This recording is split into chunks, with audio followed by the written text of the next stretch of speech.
fait, cette tenue-là, je devais pas le faire sur ce moment-là. Hein. Et tu sais ce que ça vaut? Non, je sais pas. Bah alors. Essaye au moins, après si c'est pourri, on enlèvera. J'aime pas, j'aime pas.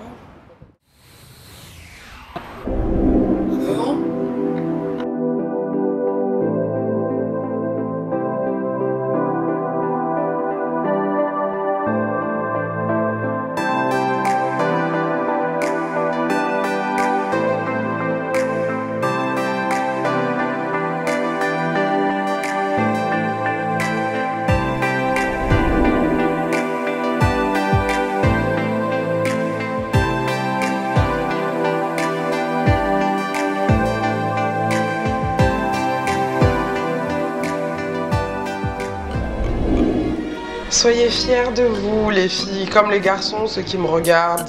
Assumez-vous, assumez votre différence, cultivez votre différence. J'ai l'impression qu'aujourd'hui, on est dans un monde où tout le monde est cloné, où on veut ressembler à un tel, et avec les réseaux sociaux, ça a encore pris encore plus d'ampleur. Par exemple, Caroline Receveur, elle cultive son style, voilà, elle aime le maquillage nude, elle a une manière de s'habiller. Et bah, il y a plein de jeunes filles qui vont se lancer sur les réseaux sociaux en tant qu'influenceuses et qui vont faire la même chose avec le même style.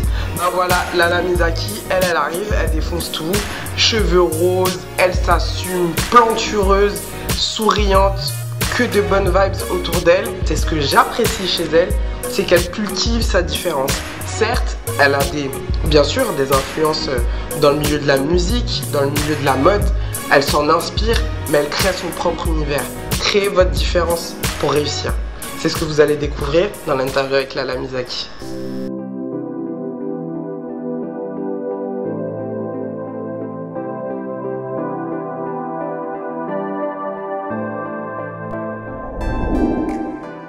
Alors aujourd'hui, on a l'occasion d'accueillir une personne web influente. En 4 ans, elle a réussi à s'imposer dans le domaine de la mode, modèle plus size. Elle a fait une collaboration avec une marque de mode qui est sold out.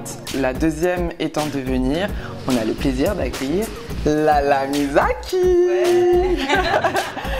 Comment tu vas, Lala? Eh bien, je vais très bien et merci toi. Je pense que 2018 c'est ton année, non? Je crois que c'est les débuts de toutes mes autres années. Mais ouais, je suis contente de ce qui se passe. Ouais. Cette année, c'est vraiment cool. Alors, je suis un peu partagée, c'est-à-dire qu'à la fois, je me dis, je suis tellement reconnaissante de ce qui m'arrive maintenant. Et en même temps, j'ai commencé il y a 4 ans. Alors, c'est pas énorme comparé à toutes les autres blogueuses, c'est vrai. Mais j'ai travaillé comme une malade avant pour arriver là. Donc finalement, c'est comme si là, aujourd'hui, je me disais que c'était la suite logique. Et en même temps, cette suite logique, elle me surprend chaque jour. Du coup, enfin, je sais pas, tous les matins, j'ouvre ma boîte mail et je me dis... T'es trop contente? Ouais, non, franchement, je suis très contente. Donc du coup, aujourd'hui, tu es ton propre boss. Ouais. Avant ça, est-ce que tu as déjà travaillé en entreprise et tout ça? Oh my god. Ouais. Oui. En fait, le mot CDI m'a toujours angoissée. Et d'ailleurs, ça a toujours angoissé ma famille, parce que j'ai toujours dit ça. Une fois, j'ai dit ça devant ma famille, Montréal m'a dit « Non, mais tu te rends compte quand même, un CDI, il faut un CDI dans la vie. » C'est le Saint Graal. Mais ouais, et moi, le mot CDI m'a toujours angoissée, parce qu'en fait, je considérais que c'était des menottes. Et je suis vraiment un être très libre. Et je déteste en fait qu'on m'attache. Ouais. Et ne serait-ce que de sentir qu'on veut m'attacher peut me faire partir. Fuir. Ouais, vraiment. En fait, j'ai besoin constamment de cette sensation de liberté, de choix, de style, de tout en fait. Quand tu es en entreprise, t'es une femme, t'es charismatique. Il y a les autres qui sont là. Est-ce que parfois t'as senti que tu pouvais gêner justement en imposant Mais tellement de fois, parce qu'à la base moi je viens de Nantes. Ça t'a porté préjudice? Mais carrément, c'est-à-dire toute mon apparence, tout. Enfin trop de choses.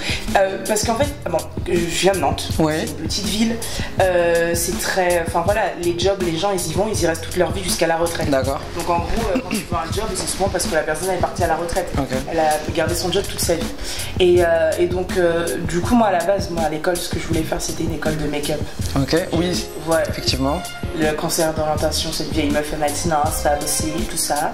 Et donc du coup ce qui s'est passé c'est que ensuite je me suis bifurquée. Donc elle m'a quand même dit oui tu parles beaucoup, tu devrais faire transaction marchande.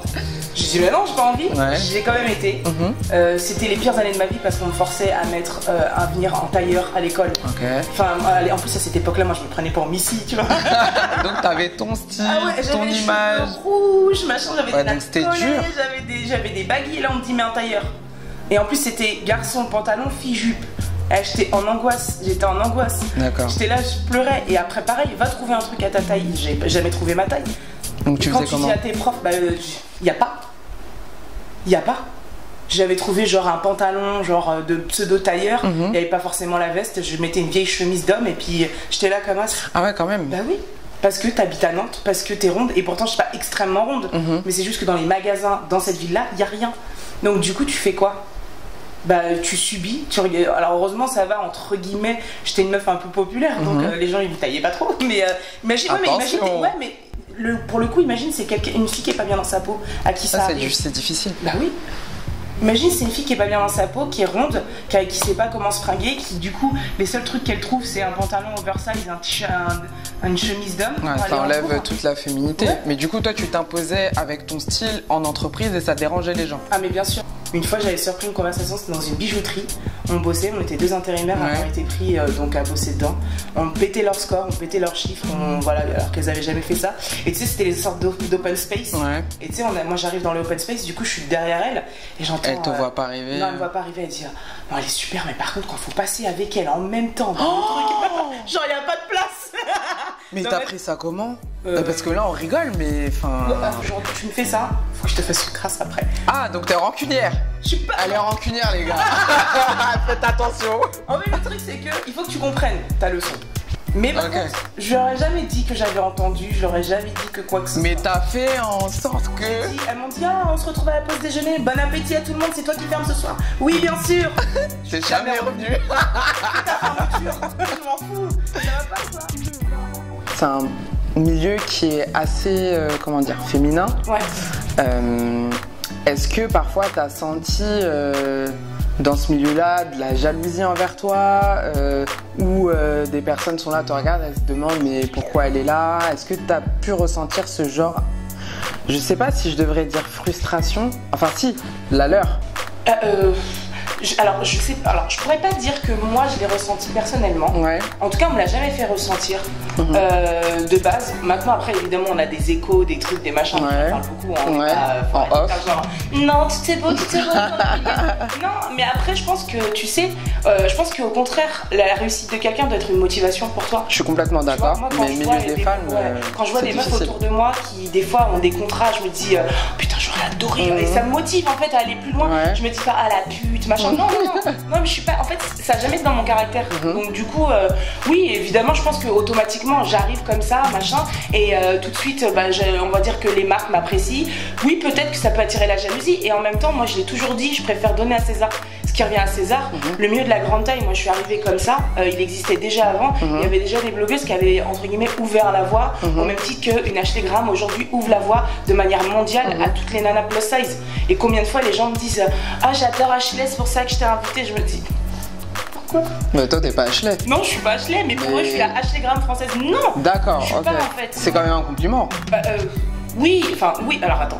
La meuf est très elle est fraîche. belle. Mais toi aussi, t'es très fraîche. Non, oui, non, mais en fait, le truc, ce que je veux dire par là, c'est que oui, en fait, c'est très. Enfin, en fait, tu sais pas comment les gens te disent ça. Tu sais pas si c'est pour la beauté ou si c'est pour tout ce qu'il y a autour. Si c'est pour le travail, oui, mais en général, tu sais, c'est juste t'es une ronde, tes trucs, t'es la Ashley Graham française. Et tu penses? Je pense que pour beaucoup, c'est ça parce qu'ils connaissent pas.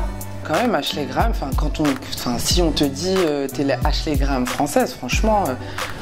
Je pense qu'il faut s'en foutre même de ce que les gens pensent derrière. Ouais. Prends ce qu'il y a à prendre et sens-toi bien, tu vois. Non. J'ai pas dit que quand les gens me disent ça, j'en suis en mode genre ouais non. Je prends. Ah, c'est bien. Je prends, mais je me dis juste que j'aimerais être reconnue. Enfin, c'est souvent compliqué. T'imagines qu'on t'associe pas. Ok. Toi, aujourd'hui, on sait, mais c'est pour ça que tu as une forte communauté derrière toi, tu es charismatique, tu es jolie, tu as confiance en toi, ça fait plaisir à voir. Mais justement, est-ce qu'il y a des moments où tu luttes encore avec tes anciens démons? En fait, alors non, je lutte pas du tout. Ouais. Ça c'est sûr. C'est-à-dire que maintenant j'ai des faiblesses comme toutes les femmes. Souvent, moi, ce qui m'énerve dans ce côté genre ultra body positive, ultra positive attitude, c'est qu'on dirait que t'as pas le droit de bien aller, de mal aller. Et il faut toujours être bien. Ouais, ma vie elle est magnifique. Oh, aujourd'hui c'est trop bien. Ouais, machin, j'ai pas de problème. Ouais, j'ai pas de problème de facture. Non, en fait, je suis une femme comme toutes les autres qui a un blog. Du coup, j'ai les mêmes galères, etc. J'ai appris avec le temps à m'aimer et j'ai appris surtout à connaître mon corps. C'est-à-dire que mon corps il n'a pas forcément beaucoup changé, mais du coup il y a des parties chez moi, des fois surtout la période, j'appelle une période un peu traître juste avant les règles, et j'en parle souvent. Non mais vraiment, genre moi à ma période avant les règles, j'ai le seum. Je crois qu'on est toutes comme oui, ça. Oui, mais je m'aime pas. Je me dis, putain, je suis dégueulasse aujourd'hui. Oh là là, oulala. Mais à la fin de la journée, je m'aime quand même. Hein. Ouais. Dans mon ensemble, je m'aime. Sauf que là, aujourd'hui, cette partie-là, elle m'a énervée. Moins qu'avant. Voilà. Enfin, moins que hier.